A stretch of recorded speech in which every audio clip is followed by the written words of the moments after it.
تلك آيات الكتاب الحكيم هدى ورحمة للمحسنين الذين يقيمون الصلاة ويؤتون الزكاة وهم بالآخرة هم يوقنون أولئك على هدى من ربهم وأولئك هم المفلحون ومن الناس من يشتري لهو الحديث ليضل عن سبيل الله بغير علم ويتخذها هزوا أولئك لهم عذاب مهين وإذا تتلى عليه آياتنا ولى مستكبرا كأن لم يسمعها كأن في أذنيه وقرا فبشره بعذاب أليم إن الذين آمنوا وعملوا الصالحات لهم جنات النعيم خالدين فيها وعد الله حقا وهو العزيز الحكيم. کل گزشتہ روز ہم نے سورہ لقمان شروع کی تھی، تو وہ پیش بندی یا پریمبل یا اس کا موضوع اور اس کی ابتدائی جو کہاں نازل ہوئی، کیسے نازل ہوئی، کیوں نازل ہوئی، اس میں کچھ 8-10 منٹ جو ہے وہ خرچ ہو گئے تھے، تو یہ تشنیگی تھی محسوس ہو رہی تھی، تو آج میں نے پھر شروع سے اس کو شروع کیا۔ اللہ کی ذات کریم نے یہ حروف مقطعات کے بارے میں تو پہلے بے شمار دفعہ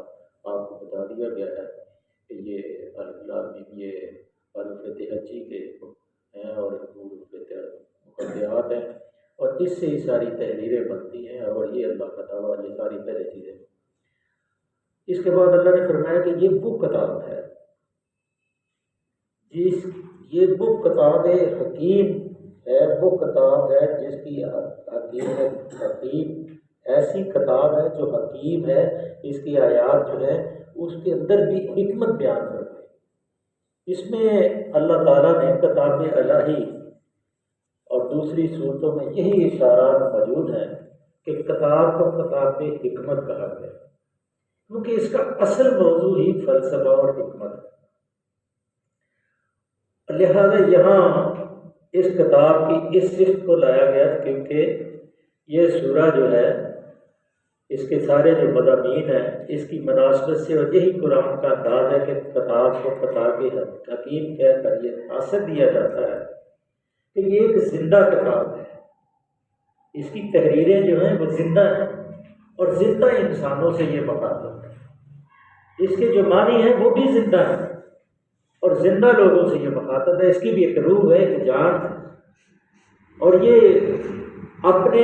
ایک متعین ہدف کی طرف بڑھ رہی ہے، اور وہ متعین ہدف کیا ہے کہ قیامت تک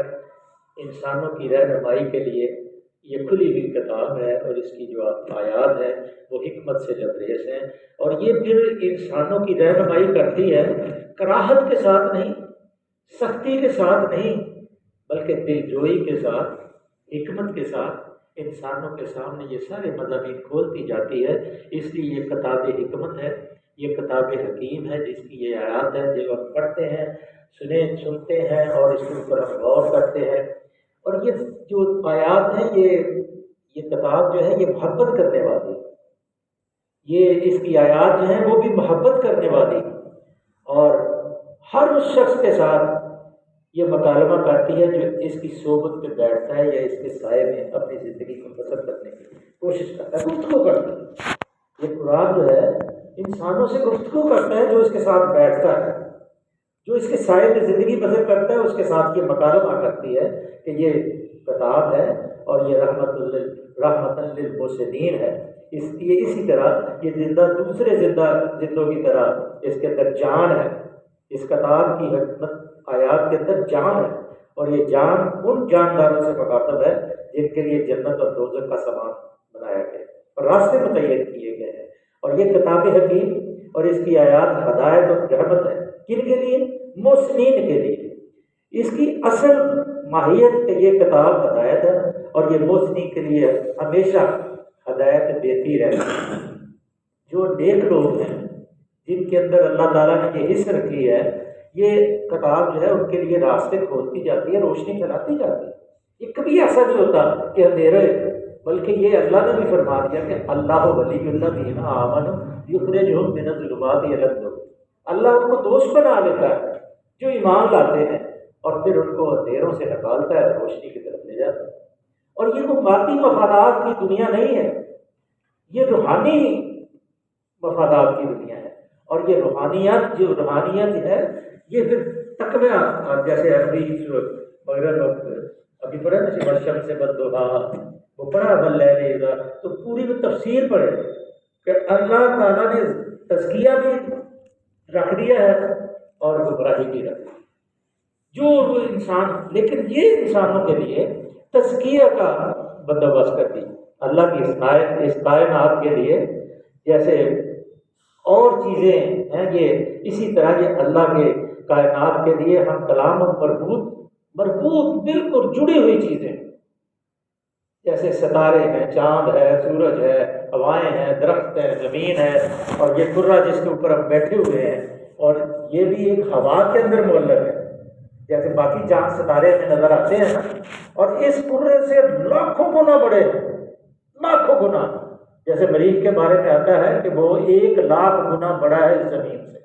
لیکن اگر اس آسمان کی طرف دیکھیں تو چھوٹا سا چمکتا ہوا ایک ٹمکا سا نظر آتا ہے، لیکن اس سے بہت بڑی دنیا ہے، بہت وسعت والی دنیا ہے۔ اور اس سے انسان کو بہت اللہ کا تدبر اور فکر کرو ذرا۔ اور یہ اللہ تعالیٰ یہ کتاب وہ اقدار بیان کرتی ہے، وہ حالات پیدا کرتی ہے جس میں تمام انسانوں کا مقام متعین ہو جاتا ہے،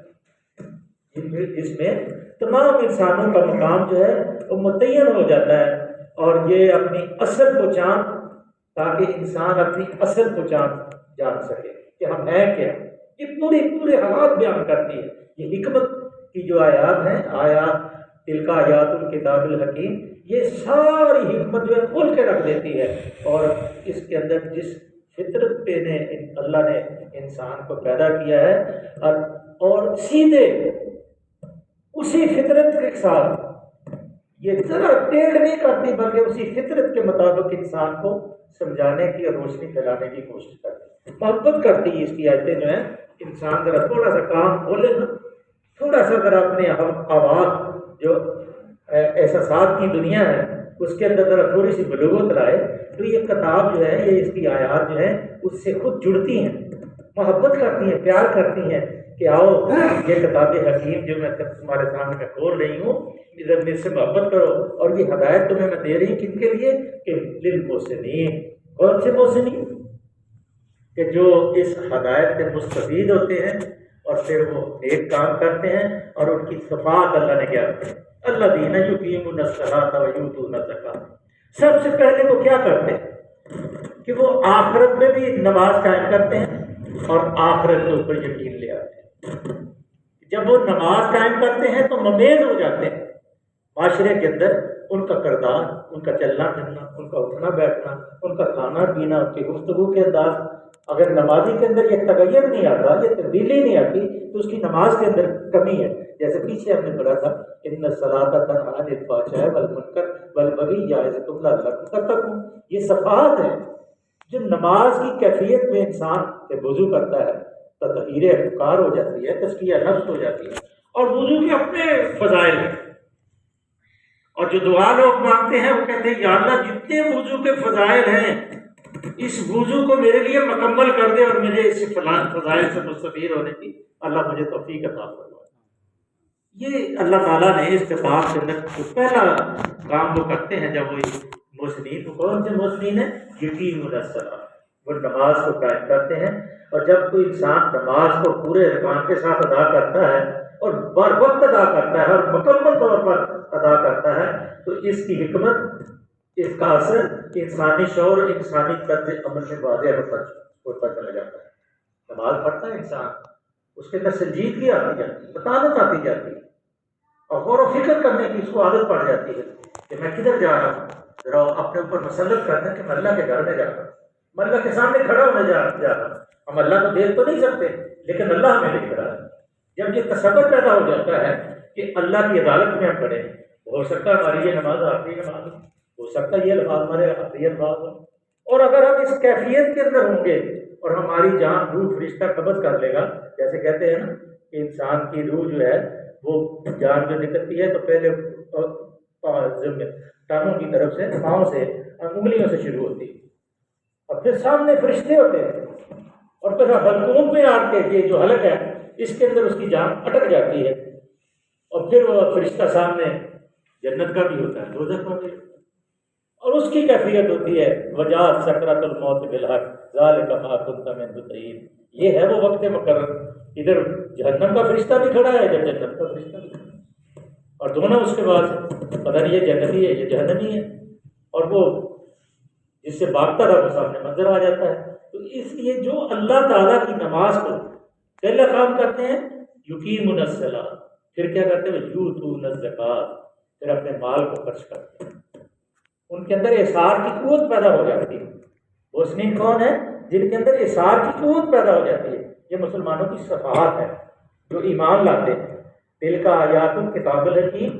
ہدی و رحمۃ للمحسنین، محسنین کی یہ صفات کہ وہ نماز کو قائم کرتے ہیں اور زکوٰۃ کو ادا کرتے ہیں، کہ اپنا مال اپنے مال کے اوپر جو اللہ کا حق ہے اس کو ادا کرتے ہیں۔ اس سے یہ ہے کہ لینے والے میں بھی دینے والے میں بھی ایک محبت کا رشتہ بنتا جاتا ہے، اور آہستہ آہستہ معاشرے کے اندر خیر خائی اور خیر سگالی کے جو جذبات ہیں وہ پیدا ہونا شروع ہو جاتے ہیں، اور ایک دوسرے سے تحفظ ملنا شروع ہو جاتا ہے، اور معاشرے کے اندر جو دولت کا ارتکاز ہے وہ ختم ہو جاتا ہے، اور جو لوگ دولت کو ارتکاز کرتے ہیں، دولت کے اوپر جم کے بیٹھ جاتے ہیں، وہ اس محسنین کی صف میں نہیں آتے۔ تو پہلا کام وہ کرتے ہیں نماز قائم کرتے ہیں، دوسرا کام کرتے ہیں زکوٰۃ ادا کرتے ہیں، اور تیسرا وَهُمْ بِالْآخِرَةِ هُمْ يُوقِنُونَ، یہ وہ الف لام میم ذالک الکتاب لا ریب فیہ ھدی للمتقین الذین یؤمنون بالغیب ویقیمون الصلاۃ ومما رزقناہم ینفقون والذین یؤمنون بما انزل الیک وما انزل من قبلک وبالآخرۃ ھم یوقنون۔ یہ صفات میں آخر میں کہ آخرت کے اوپر یقین رکھتے ہیں، یہ ان کو کبھی یقین ہے کہ ہم نے ایک دن اپنے اللہ کے سامنے کھڑے ہونا ہے، اور پھر وہ خیری جرم جیسے سورہ زلزال کے اندر ایک شرعی جرم کا سامنے، اور جب یہ کیفیت انسان کے اندر پیدا ہوتی ہے، ہاتھ اٹھانے سے پہلے یہ سوچتا ہے کہ اس ہاتھ کی کیفیت کیا ہے، غصے میں ہے یا یہ ذرا تھوڑا لطافت والا ہے۔ اور کسی کے اوپر اٹھتا ہے یہ ہاتھ اٹھتا ہے تو پھر یہ سوچنا اس کو پڑتا ہے کہ میں نے تو ایک دن اللہ کے دربار میں پیش ہونا ہے، اور اللہ کون ہے؟ وہ غیب السماوات والارض، وہ زمینوں اور آسمانوں کے غیب کو جانتا ہے، سینے کو چھپے ہوئے رازوں کو جانتا ہے، آنکھوں کی خیانت کو جانتا ہے، دل کے اندر جو وسوسے پیدا ہوتے ہیں، وَنَعْلَمُ مَا تُوَسْوِسُ بِهِ نَفْسُ، جو تیرے دل کے اندر وسوسے پیدا ہوتے ہیں وہ بھی اللہ جانتا ہے۔ نَحْنُ أَقْرَبُ إِلَيْهِ مِنْ حَبْلِ الْوَرِيدِ، اور تیری رگے جان کے بھی اللہ قریب۔ اس لیے جب یہ کیفیت اس کی پیدا ہوتی ہے کہ وہ آخرت پہ ایمان لاتا ہے، تو پھر اس کی جو ہے وہ اس کو جو مطلوب اس کا کردار ہوتا ہے کہ اللہ سے اس کو انس محبت پیدا ہو جاتی ہے، اللہ سے اس کو محبت پیدا ہوتی ہے، اور نماز کے اندر جو مٹھاس پیدا ہو جاتی ہے، اور زکوٰۃ کا فائدہ یہ ہے کہ انسان کے اندر جو فطری بخل ہے وہ آہستہ آہستہ ختم ہوتا ہے۔ یہ وہ محسنین کی صفات ہے۔ اولئک علی، اب اللہ ان کو انعام کیا کہتا ہے؟ انعام اولئک علی ھدی من ربہم، یہ وہ لوگ ہیں جو ایسی نماز پڑھتے ہیں، جو ایسے زکوٰۃ دیتے ہیں، جو ایسے آخرت پہ یقین رکھتے ہیں۔ اولئک علی ھدی من ربہم واولئک ھم المفلحون، یہی لوگ ہیں جو ہدایت کے اوپر ہیں۔ جو اس وقت کا معاشرہ تھا مکے کا، تو وہ کہتے تھے یہ جاہل ہے، جیسے ان کو وَإِذَا قِيلَ لَهُمْ آمِنُوا كَمَا آمَنَ النَّاسُ قَالُوا أَنُؤْمِنُ كَمَا آمَنَ السُّفَهَاءُ أَلَا إِنَّهُمْ سُفَهَاءُ وَلَٰكِن لَا يَعْلَمُونَ۔ اللہ نے تو بس سرٹیفکیٹ دے دیا تھا کہ اصل میں یہ خود بیوقوف ہیں جو کہتے ہیں کہ ہم ایسے مان لائیں۔ تو اللہ نے جو ایمان لاتا ہے اس کی کیفیت کو تو اللہ بدل دیتا ہے۔ وہ کیا ہے؟ اولئک علی ھدی من ربہم، اللہ کی طرف سے اس کو اللہ ہدایت عطا فرما دیتا ہے، وہ ہدایت یافتہ بن جاتے ہیں۔ اور جس کو اللہ ہدایت عطا فرماتا ہے پھر وہ پیغمبر کی مجلس میں بیٹھتا ہے، وہ تخیلاتی طور پہ اس فضا میں گھومتا ہے جو صحابہ کے ایک جمگٹھے کے اندر اللہ کے رسول صلی اللہ علیہ وسلم بیٹھے ہوں، جیسے گلاب کا پھول ہوتا ہے اور ایک سارے اس کے چہچہانے والی جو بلبلیں بیٹھی ہوتی ہیں، ایسے بیٹھتا ہے۔ اور ہر وقت اس کے نظارے کے اندر یہی ہوتا ہے کہ یہ وہ مجلس ہے جہاں صحابہ بیٹھتے تھے، یہ وہ مسئلہ ہے جہاں کبھی رسول اکرم صلی اللہ علیہ وسلم نماز پڑھایا کرتے تھے۔ میں اللہ کے دربار میں ہوں، یہ اللہ کا گھر ہے۔ اور جب انسان کی یہ کیفیت ہو تو کیا وہ گناہ کے قریب جائے؟ اس کے جسم کے اندر لطافت پیدا ہوتی جائے گی، اور اس کا جو روح ہے اس کے اندر پاکیزگی اور بلیدگی آتی جائے گی، اور بلوغت پیدا ہوتی جائے گی، اور وہ گناہوں سے بالکل دور جائے، بھاگتا چلے جائے گا۔ اس لیے اللہ نے اس کو سرٹیفکیٹ دیا، اولئک علی ھدی من ربہم واولئک ھم المفلحون۔ یہی وہ لوگ ہیں کافروں، ابو جہل اور ابو لہب، جو اس وقت کے صحابہ کو جو مارتے بھی پیٹتے بھی تھے، جیسے آج کل انڈیا میں ہے یا برما میں ہے یا بنگلہ دیش میں ہے، مصر میں ہے، وہاں بے شمار جگہوں پہ مسلمانوں کو مارا جا رہا ہے، اور وہی مکے والی فضا پیدا کی جا رہی ہے۔ لیکن افسوس، صد افسوس اس کا ہے، اللہ نے 14 رکوع بنی اسرائیل کے بیان کیے ہیں، چوتھے رکوع سے لے کے 14ویں رکوع تک پوری تاریخ بنی اسرائیل۔ تو اللہ جب انہوں نے سب کچھ کرنے کے بعد اللہ نے کہا تھا ضربت علیہم الذلۃ والمسکنہ، انہوں نے عہد کیا تھا موسیٰ علیہ السلام سے، اگر ہمیں آزادی مل گئی فرعون سے، کہ جو بلا و نظیم پیچھے پڑھا آپ نے، سورہ قصص میں پڑھا، سورہ انبیاء میں پڑھا، سورہ فاطر میں پڑھا، سورہ طٰہٰ میں پڑھا، پورا فرعون کا قصہ، کہ لڑکیوں کو زندہ رکھتا تھا، مردوں کو قتل کرتا تھا، اور وہ موسیٰ علیہ السلام کو ٹوکرے میں ڈالنے والا قصہ بھی آپ نے پڑھا کہ کیسے پھر فرعون کے گھر میں آپ نے پرورش کرائی۔ وہ ساری چیزیں آپ کے سامنے ہیں، لیکن اللہ فرماتے ہیں کہ یہ مسلمانوں کی یہ کیفیت، یہ پوری تنظیم جو ہے، یہ کہ کہیں بھی اسلام نہیں ہے۔ مسلمان ہم ہیں الحمدللہ، کلمہ پڑھتے ہیں، لیکن اسلام کے ساتھ ہمیں محبت نہیں ہے۔ میں معافی مانگ کے یہ بات کروں، حکومت کے ایوانوں میں اسلام نہیں ہے، الیکشن لڑنے والے کے دلوں میں ایمان نہیں ہے، نہ کبھی اس نے سوچا ہے کہ یہ ایمان جو ہے مظلوم ہو گیا ہے، ہمیں اس کو زندہ کرنا ہے، اس کے لیے ہمیں جان دینی۔ کوئی نہیں ہے سوچتے، کسی نے نہیں یہ کہا۔ کوئی کہتا ہے ہم مہنگائی ختم کر دیں گے، کوئی کہتا ہے ہم یہ کر دیں گے، کوئی کہتا ہے ہم گیس فری کر دیں گے، کوئی کہتا ہے بجلی فری کر دیں گے۔ 75 سال میں یہی وہ لیڈر ہے، اور یہی وہ نعرے ہیں جو ہم سنتے آ رہے ہیں۔ اس سے پہلے بھی تو یہی نعرے تھے، یا اس سے کوئی بدل گیا ہے؟ ہاں، ان کے اپنے گھر بدل گئے ہیں، کسی کا 50 ایکڑ میں گھر ہے، کسی کا 100 مربے میں گھر ہے، اور کسی کا انگلینڈ میں گھر۔ ہر بیوروکریٹ جو ہے، آپ کے سیکٹری جتنے ہیں، جتنے بیوروکریٹ ہیں، اے سی ہے، ڈی سی ہے، سیکٹری ہے، چیف سیکٹری ہے، سب کے اولادیں جو ہیں باہر پڑی ہیں، سب کے خزانے باہر ہیں، اور ہم مقروض ہیں۔ ہم 1 پوائنٹ گیس جلاتے ہیں 10,000 کا بل آتا ہے، اور مسجدوں کے بل آتے ہیں، اس کے اندر بھی سیل ٹیکس اور ایکسائز ڈیوٹی لگی ہوتی ہے، ٹیکس لگا مسجدوں کے اوپر۔ جا کے دیکھیں دنیا کے اندر جو ان کے گرجے ہیں ان کے اوپر کوئی ٹیکس نہیں ہے، یہاں مسجد مبرہ نہیں ہے، یہاں ایکسٹرا ٹیکس ہے۔ اگر ٹیکس وقت میں بل نہیں دیں گے تو وہ سود کے جو پیسے ہیں وہ تمہیں ادا کرنے پڑیں گے مسجد کی طرف سے۔ یہ ہماری کیفیت ہے۔ اگر ہم صحیح ہوں، جب یہ انتخاب کا وقت ہے، کہ کوئی طریقہ جو ہے حکومت بدلنے کا وہ یہ انتخاب ہے، اگر ہم انتخاب کے اندر اپنے ووٹ جو ہیں اسلامی مسلک کے جو لوگ ہیں، اسلام کو لانا چاہتے ہیں، ان تحریکوں کو دیں۔ آپ پڑھے نا کبھی وہ ابراہیم اکارڈ جو ابھی انہوں نے اسرائیل کے ساتھ کیا ہوا ہے، یو اے ای نے، اور جس میں امریکہ جو ہے وہ ہے، یو اے ای ہے، انڈیا ہے اور اسرائیل ہے، اس کا نام رکھا ہے ابراہیم اکارڈ، معاہدہ ابراہیم۔ اس میں یہ ہے کہ جس کے ساتھ لگا ہوگا یہ تبلیغ اسلام کرنے کا معاملہ، تحریک اسلامی کا نام، وہ اس کو زندہ نہیں رہنے دیا جائے گا، ان تحریکوں کو ختم کر دیا جائے گا، کوئی اسلام کا نام نہیں لے سکتا۔ دیکھیں نا سعودی عرب نے تبلیغی جماعت کو بیان کر دیا، کس لیے کر دیا گیا؟ کہ آہستہ آہستہ اسلام دل کے اندر جب اترتا ہے تو یہ قرآن کا معجزہ ہے، یہ انگڑائی لیتا ہے کہ آپ اس قرآن کو لے کے اٹھ، اس قرآن کے ساتھ لوگوں کے ساتھ مکالمہ کر، لوگوں کے ساتھ جہاد کر، لوگوں کے ساتھ بتا لوگوں کو۔ وَأُولَٰئِکَ ٹائم ہو گیا، وَأُولَٰئِکَ هُمُ الْمُفْلِحُونَ، اور اللہ کی طرف سے وہ راہ راست پر ہیں۔ یہ 4 صفات جن کے اندر پائی جاتی ہیں، اور یہی فلاح پانے والے ہیں، ان کے لیے اللہ نے جنت رکھی ہے۔ کل وہ پہاڑوں کا قصہ انشاءاللہ پھر بیان کریں گے، کل پیر کے دن انشاءاللہ۔ اللہ سے دعا ہے آگے بڑی اہم بات ہے، من الناس من یشتری دعوت حدیث، یہ بھی ایک بڑی تفصیل طلب گفتگو ہے کہ جتنے یہ ٹی وی کے ڈرامے ہیں